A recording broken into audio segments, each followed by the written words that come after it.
sekali. Bapak Ibu Saudara, pada kesempatan pagi hari ini kita akan belajar dhamma yang penting. Ya, dhamma pada minggu hari ini sangat penting. Bila Bapak Ibu bisa mengambil, memetik pelajaran pagi hari ini, akan sangat membantu hidup kita. Judul yang diberikan untuk ceramah dhamma pagi ini adalah corak-corak kehidupan. Namun sebenarnya saya juga senang menyebutnya warna-warna kehidupan. Ya. Namun penerjemah zaman dulu sudah menerjemahkannya sebagai corak. Ini adalah ajaran Sang Buddha yang cukup terkenal. Bahkan salah satu ajaran inti Sang Buddha sering sudah Bapak Ibu dengarkan, ya. Corak-corak itu adalah anicca, dukkha, anatta. Anicca, dukkha, dan anatta. Hari ini ingin saya jelaskan bagaimana menggunakannya dalam kehidupan sehari-hari. Jadi belajar dhamma Bapak Ibu, belajar dhamma itu ada dua tipe. Tipe yang pertama adalah secara teoritis. Kita mengkaji kitab-kitab. Tipe yang kedua adalah bagaimana menggunakannya. Ya, bagaimana menggunakannya ini istilahnya adalah dhamma applied, ya, aplikatif dhamma. Hari ini saya akan menggunakan waktu mungkin 30 menit, kalaupun lebih sedikit. Mari Bapak Ibu berkonsentrasi. Di zaman Sang Buddha, ada seorang ibu, seorang istri yang tidak disayang. Jadi dia tinggal dengan suaminya dan mertuanya sangat galak. Karena ini mertua zaman dulu ya, 2600 tahun yang lalu. Katanya mertua zaman sekarang sudah kurang galaknya. Gak tahu bener apa enggak, saya enggak punya mertua ya. Tapi katanya mertua zaman sekarang galaknya sudah berkurang. Kalau zaman dulu wah galaknya minta ampun. Ya nanti Bapak Ibu survei sendiri ya. Terus lapor ke saya. Bapak Ibu Saudara, mertuanya galak ya. Dan dia juga tidak begitu disayang. Apalagi zaman India dulu. Harkat martabat wanita itu tidak tinggi ya. Sampai sekarang kalau kita ke India, saya pernah satu kali ke India yang bekerja semua laki-laki. Ya, jadi kalau kita ke restoran, ke hotel, semua pramusajinya juga laki-laki. Ya, jadi kesempatan wanita itu sedikit sekali. Jauh lebih baik di Indonesia. Apalagi ini 2600 tahun yang lalu. Lalu Bapak Ibu Saudara, akhirnya dia melahirkan seorang anak. Begitu anak ini lahir, dia melahirkan anak laki-laki, hidupnya berubah. Kenapa? Sekarang dia dianggap menantu yang sempurna karena sudah melahirkan keturunan. Hidupnya pun berubah, dia mulai disayang suami, mulai disayang mertua. Bapak Ibu Saudara, berjalannya waktu, tragedi terjadi. Anaknya sakit, kemudian mati. Anaknya meninggal. Tentu dia mengalami dua kesedihan. Kesedihan yang pertama kehilangan seorang anak. Kesedihan yang kedua dia nanti tidak disayang lagi. Begitu terguncang dirinya, dia gendong anak bayinya, dia bawa ke tabib-tabib. Lalu dia minta ke setiap tabib, tolong obati anak saya. Tapi begitu tabib ini lihat, megang, lah ini sudah nggak ada nyawanya. Bagaimana ditolong? Lalu banyak tabib yang mengatakan anakmu sudah mati, tidak mungkin bisa dihidupkan lagi. Saya tidak bisa, saya tidak mampu. Dari tabib ke tabib ke tabib. Sampai ada seorang tabib yang bijaksana. Dia melihat ibu ini menggendong anaknya, dia tahu yang sakit bukan anaknya. Betul Bapak Ibu? Yang sakit adalah ibunya. Ibunya kena penyakit ODGJ Bapak Ibu ya. Katanya kalau pakai kata gila bisa disomasi ya. Harus ODGJ. Lalu tabib terakhir ini pinter dan sangat bijaksana. Dia bilang ke ibu ini, Bu, kalau ibu mau anak ibu sembuh, ada seorang tabib yang hebat. Tabib itu bernama Petapa Gotama. Cari dia. Agak sulit ditemukan, tapi cari dia. Kalau kamu bisa menemukan dia, anakmu mungkin bisa hidup kembali. Wah, dia semangat sekali. Dia cari Petapa Gotama. Lalu Bapak Ibu Saudara mencari dan mencari. Nah, silahkan ya.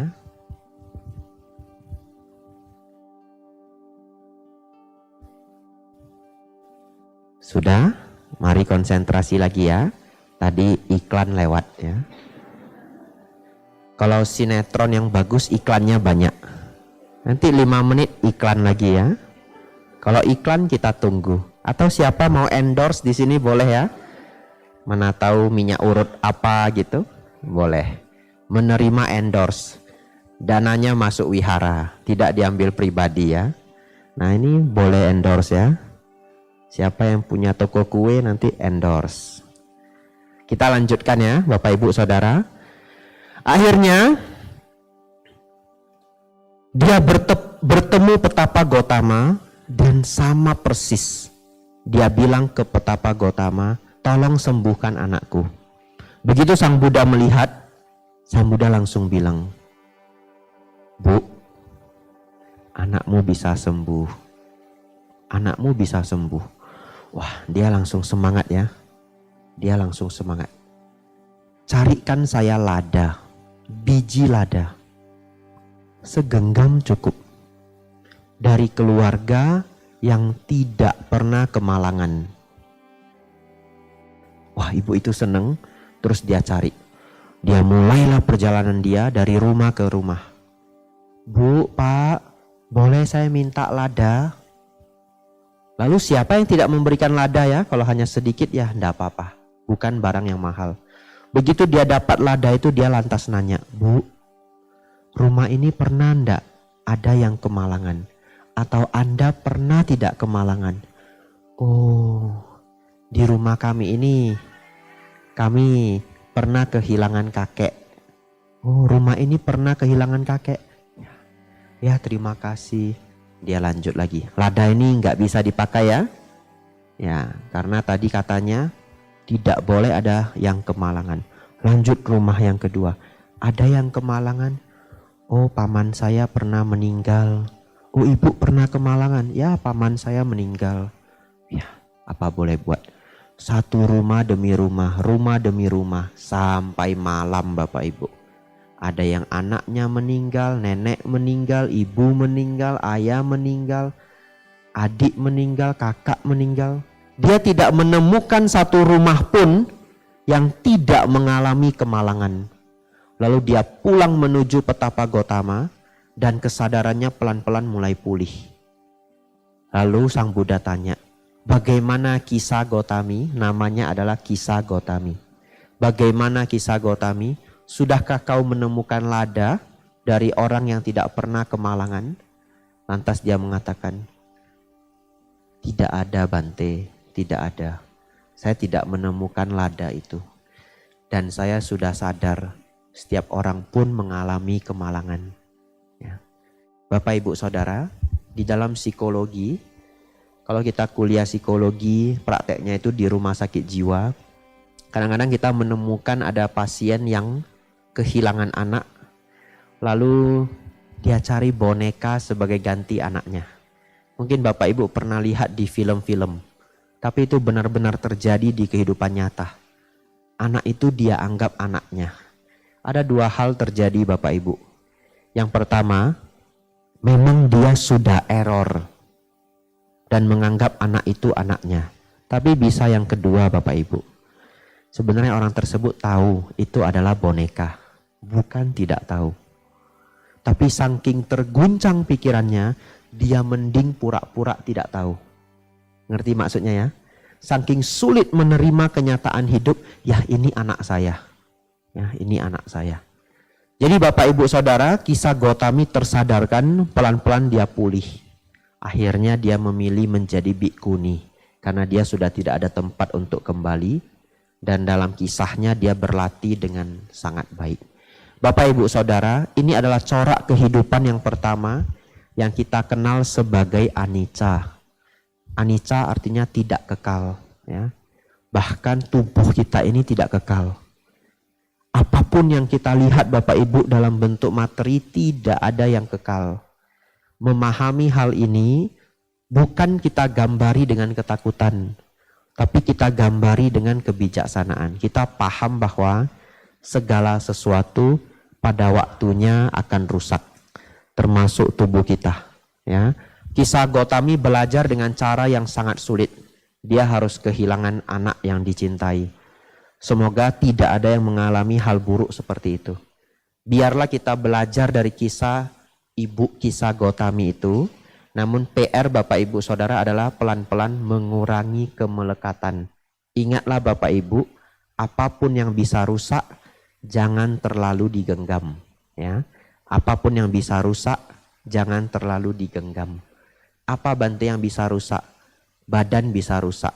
Kita bisa tua dan mati. Kadang-kadang wajah yang indah rupawan ini bisa rusak. Sudah di make up, tarik-tarik ya.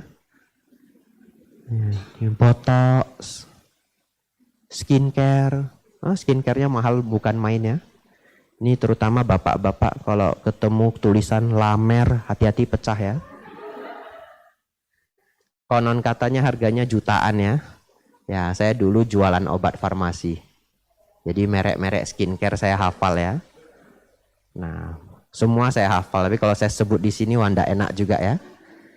Kecuali ada yang mau endorse tadi, taruh di sini. Silahkan make up, silahkan skincare. Kecuali sedang atas silah ya. Tetapi sembari mempercantik diri, kita tetap tidak boleh terbebani dengan ketuaan. Ketuaan itu alamiah. Ya. Tetapi kita tidak membiarkan tubuh kita berantakan. Betul ya? Sebagai ibu perumah tangga, bapak perumah tangga ya tahu kalau rumah dirapiin nanti bisa berantakan lagi.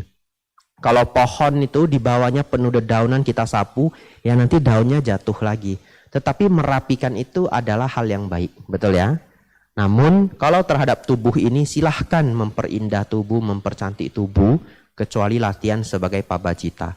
Tetapi kalau nanti kerutnya nambah satu, fleknya nambah satu, biasa-biasa saja. Jangan bersedih. Kalau Bapak Ibu bersedih, sedihnya tidak habis-habis. Flek itu tidak akan mungkin berkurang. Ya. Nah, ini saya mau cerita ndak enak ya. Coba lihat di luar itu. Panasnya minta ampun ya. Nah, ini fleknya nambah satu nanti. Bapak Ibu Saudara, belajarlah untuk tidak menggenggam dunia terlalu erat. Cerita terakhir mengenai anicca. Saya pernah baca di satu buku, di Thailand, mereka membuat perangkap monyet. Perangkapnya lucu sekali. Jadi mereka cari buah kelapa, lalu buah kelapa itu dilubangi kecil. Dalamnya diisi kacang. Ya. Lalu diletakkanlah perangkap itu di dahan-dahan pohon. Dan kelapa itu diikat. Lalu monyet-monyet nanti datang mau ngambil kacangnya. Tangannya itu bisa masuk ke kelapa yang sudah dilubangi itu. Tapi begitu dia menggenggam kacang, tangannya membesar. Dan dia tidak bisa keluar dari kelapa tersebut.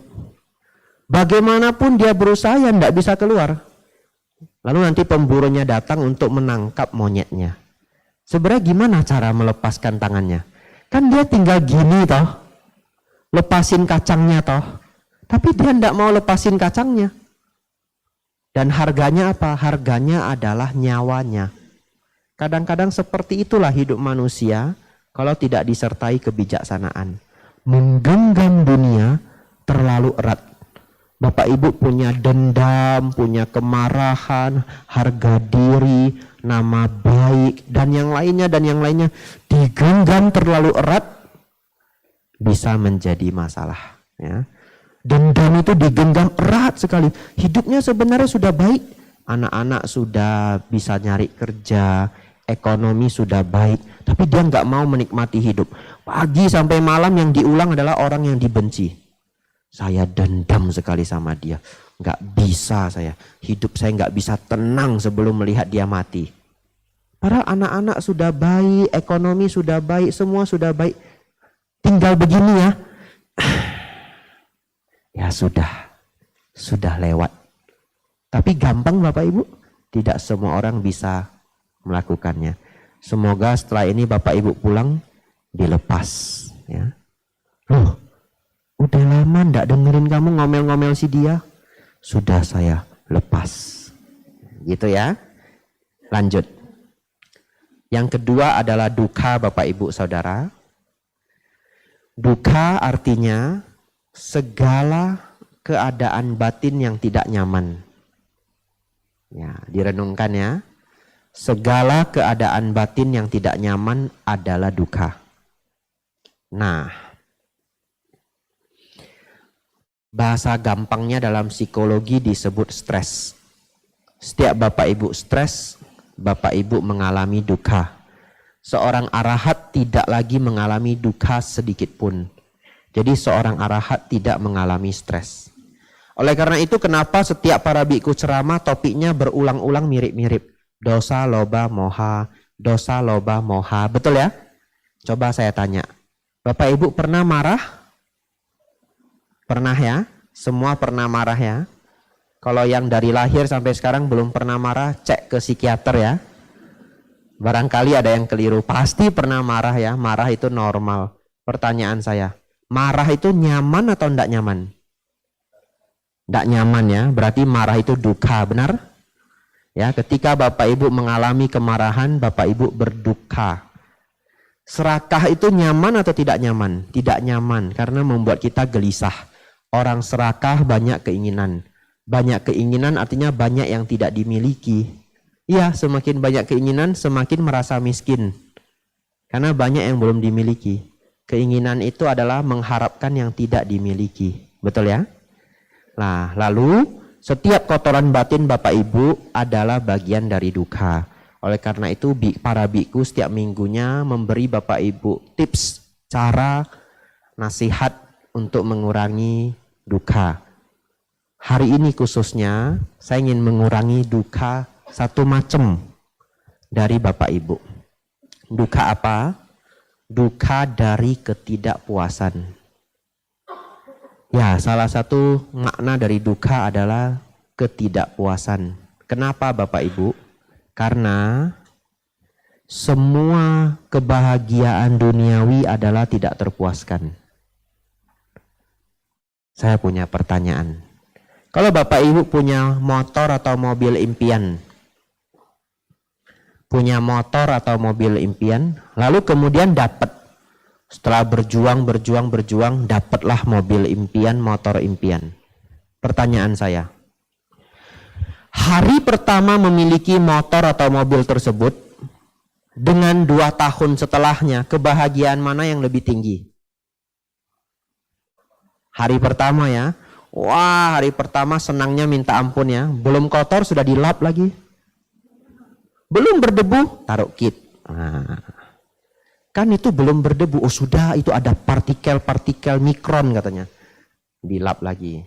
Pagi-pagi bangun, enggak kena hujan, enggak kena apa-apa. Dipakai aja belum, dilap lagi. Saking senangnya ya. Enggak usah ngapa-ngapain, duduk, minum teh, samping motor kesayangan atau mobil kesayangan. Wah bisa lewat 2 jam. Saking senangnya. Tapi 2 tahun lagi, ya masih bahagia sih melihat motor atau mobil itu. Tapi beda dengan hari pertama ya. Ya. Untung contoh saya motor atau mobil ya. Bukan pacar atau istri ya. Wah, saya takut dimarahi juga saya ya. Iya, Bapak Ibu Saudara, semua kebahagiaan duniawi itu punya satu karakter. Apa itu? Kebahagiaannya menguap. Ya. Jadi happiness itu evaporate itu evaporasi, menguap. Aneh juga. Barangnya sama tidak berbeda. Bapak Ibu beli motor, nggak usah dipakai. Untuk dikoleksi, nggak dipakai. Tapi setiap hari kebahagiaannya beda dengan hari pertama. Aneh ya. Kenapa enggak bisa kita pertahankan ya? Kalau bisa kita pertahankan kan mobil, motor nggak usah diganti-ganti ya. Tapi kenyataannya apalagi kalau naik gaji, keinginannya naik. Jadi keinginan itu mengikuti gaji ya. Ya, gengsi itu mengikuti pendapatan. Akhirnya sulit sekali terpuaskan. Endingnya bagaimana? Nah, oleh karena itu manusia terus mengejar, tidak ending-ending. Tapi mereka yang sudah belajar Dhamma sudah mulai memahami hal ini. Bagaimana obatnya agar kita tidak terjebak pada kebahagiaan materi yang tidak ada ending-endingnya ini. Kita belajar untuk mudah terpuaskan. Ya, belajar untuk mudah terpuaskan. Bahasa kesehariannya adalah belajar bersyukur. Bapak Ibu Saudara, keinginan tadi adalah mengharapkan yang belum dimiliki, betul? Bersyukur itu adalah menghargai yang sudah dimiliki. Tapi pikiran manusia itu cenderung berkeinginan daripada bersyukur. Oleh karena itu kalau ingin bersyukur harus ada effortnya, harus ada usaha. Saya menyarankan setiap malam Bapak Ibu sebelum tidur, masuklah ke fase bersyukur.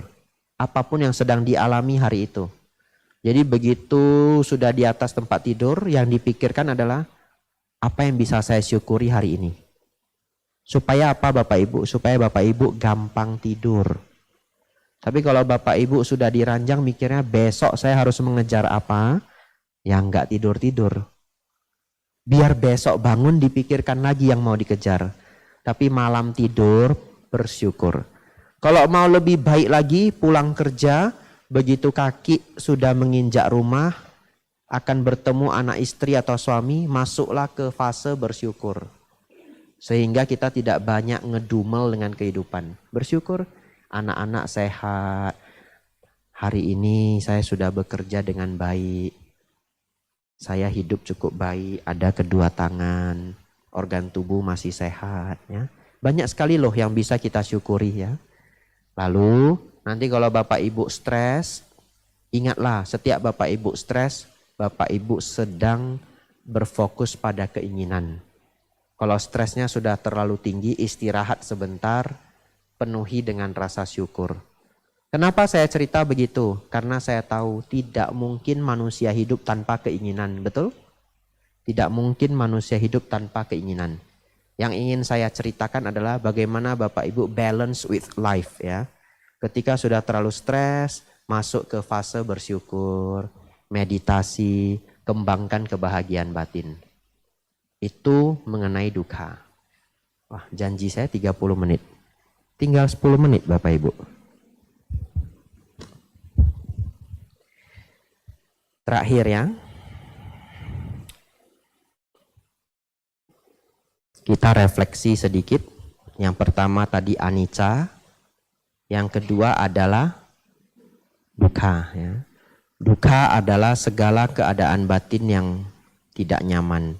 Stres, penderitaan dan yang lainnya ya. Panjang sekali kalau mau dijelaskan ya. Setiap topik ini bahkan bisa untuk kelas 2 jam. Kalau kita mau belajar anicca 2 jam ya juga ada pelajarannya. Mau belajar dukkha 2 jam ya juga ada pelajarannya. Tapi hari ini adalah versi singkat masing-masing sekitar 10 menit. Tapi kalau Bapak Ibu ingat akan membawa kebijaksanaan. Bagian terakhir adalah anatta. Anatta ini adalah bagian yang paling sulit dipahami. Jadi semoga Bapak Ibu berkonsentrasi. Apa arti anatta Bapak Ibu? Yang sudah pernah didengar? Tidak ada? Tanpa diri ya. Ada lagi?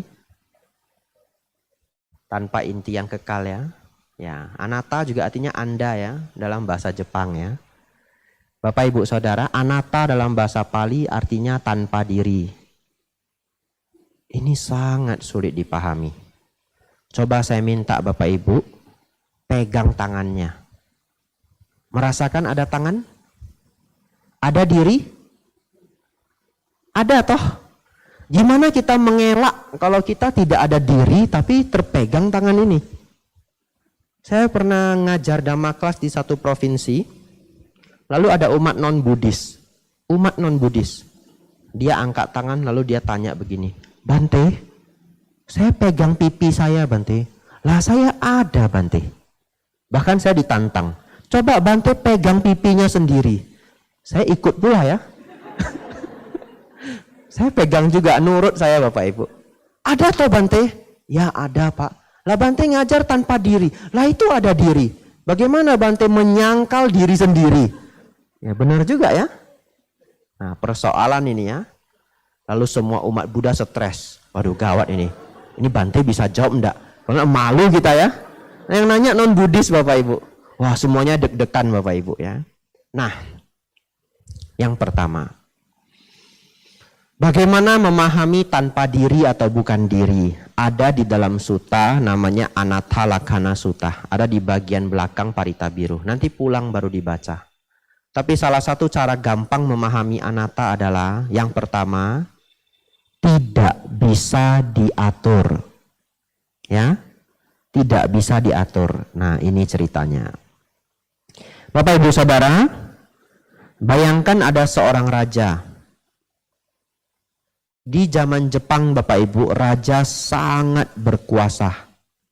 Dan tentara-tentara Jepang, prajurit-prajurit kerajaan, sangat mendengarkan raja. Disuruh apa saja mereka akan lakukan. Contoh, kalau prajurit itu diminta untuk bunuh dirinya sendiri, dia pun akan bunuh dirinya sendiri. Namanya adalah harakiri. Ya, kalau dia gagal menjalankan tugas, rajanya bilang, kamu gagal menjalankan tugas. Bunuh dirimu sendiri. Dia tancapkan pisau ke dalam perutnya dan tarik ke sebelah kanan. Itu harakiri yang benar. Jangan dilakukan ya.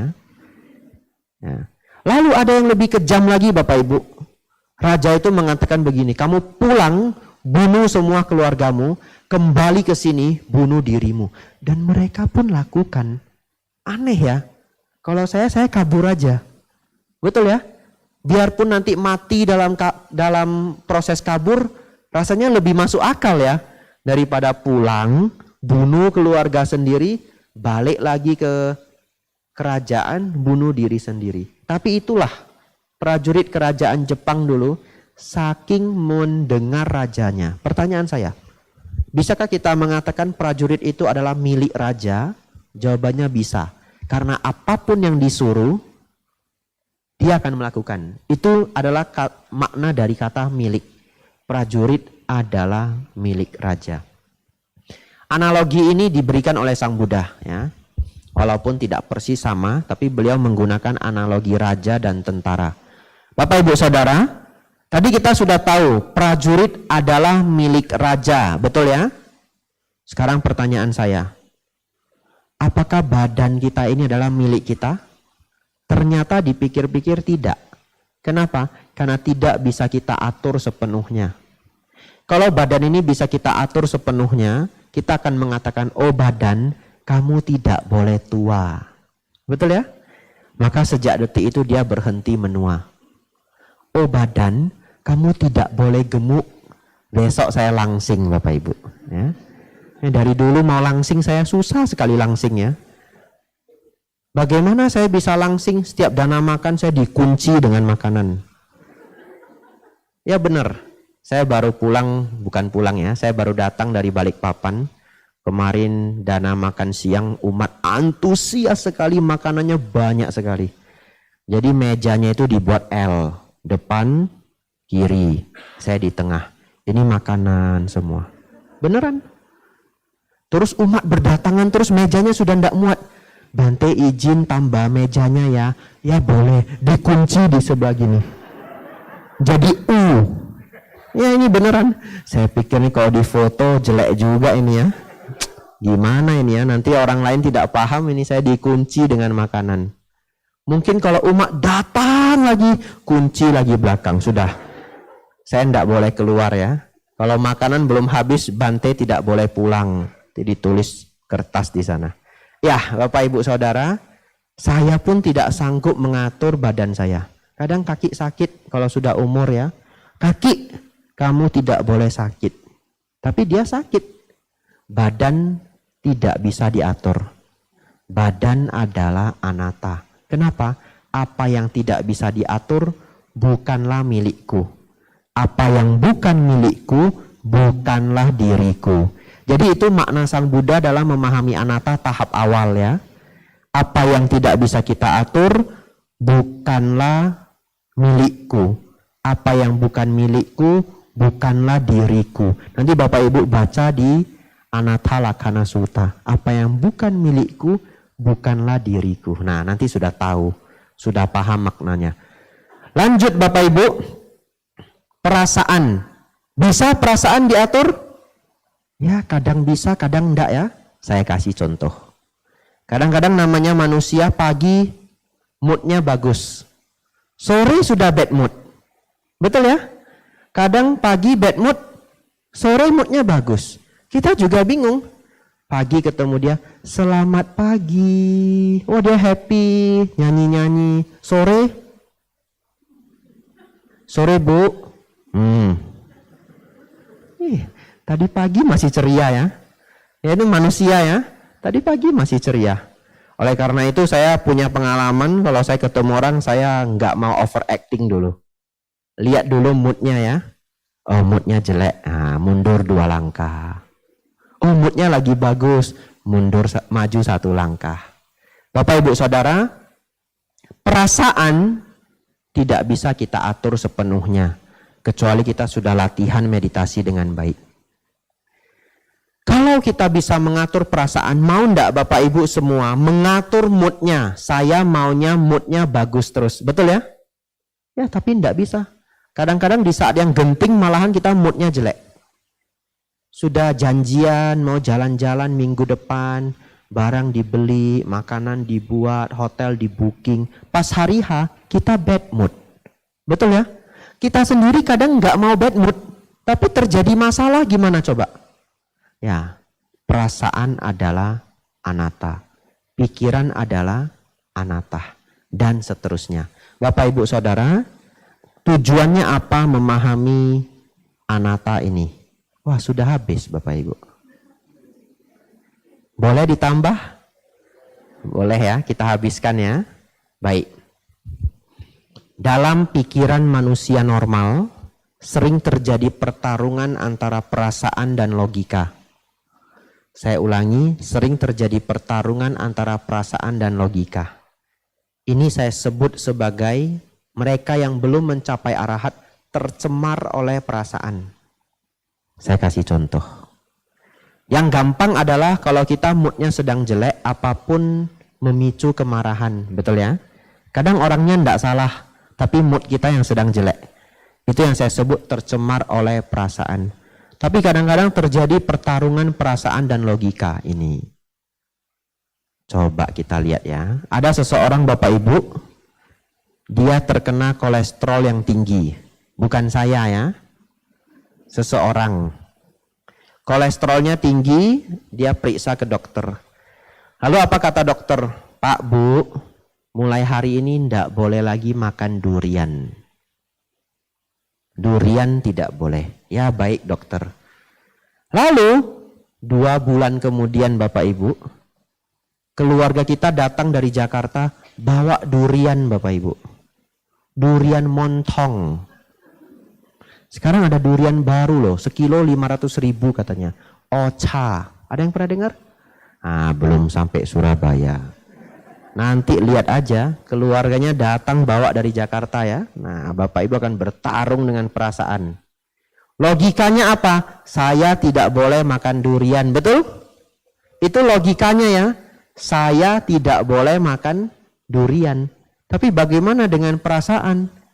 Duriannya dibelah, keluarga sudah ngumpul, ditaruh di piring, montong sebelah kiri, ocha sebelah kanan. Lalu keluarganya nanya, "Pa, Ma, ini durian mau?" "Ndak." Kata dokter, "Ndak boleh." Mereka makan. "Wah, montongnya legit sekali. Beda ini, Pa. Pa, mau coba ndak?" "Jangan. Kolesterol." Begitu ya. Nah, setelah 15 menit melirik juga ya. "Wah, ini ocha beda ini.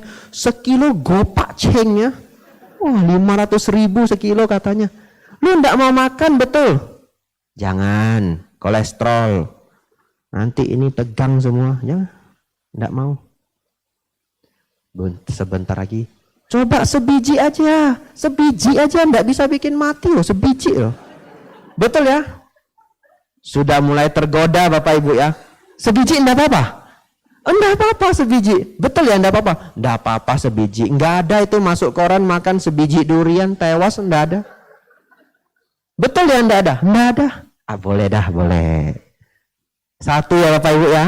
Coba satu aja, jangan banyak. Satu durian montong. Wah, enaknya minta ampun ya. Ini ocha juga satu. Kan satu tambah satu enggak apa-apa. Boleh? Oh, boleh. Tambah satu. Sudah dua Bapak Ibu, apa yang dilakukan? Dikasih piring. Inilah, kasih sedikit lah, tambah lah. Udah kena sedikit, enggak enak. Akhirnya Bapak Ibu, 6 Bapak Ibu. Ya, mulainya satu ya. Nah, setelah itu nyesal ya. Sore-sore ini ketat semua. Lalu stres, makan obat, tes darah ya. Tapi Bapak Ibu Saudara, itu yang dialami semua manusia. Perasaan melawan logika. Untuk hal-hal yang lainnya juga. Bukan hanya durian saja ya. Contoh yang simpel.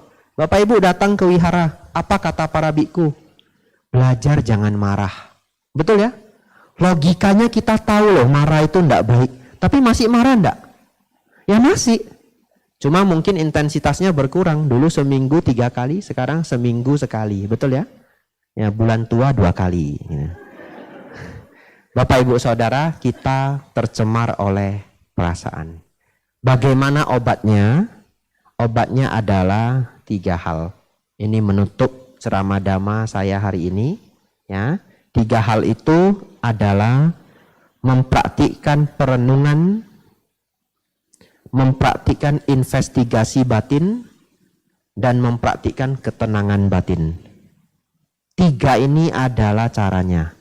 Bapak Ibu senang yang mana, boleh mempraktikkan yang mana dulu. Tapi 3 ini penting ya. Contoh, kalau Bapak Ibu menggunakan anicca dan hukum kama wipaka sebagai perenungan, maka kemarahan bisa berkurang. Ketika kita sudah mau marah, kita berpikir apa? Ya sudahlah, karma buruk saya berbuah. Betul ya? Kemarahan lantas drop 30%. Ya sudahlah.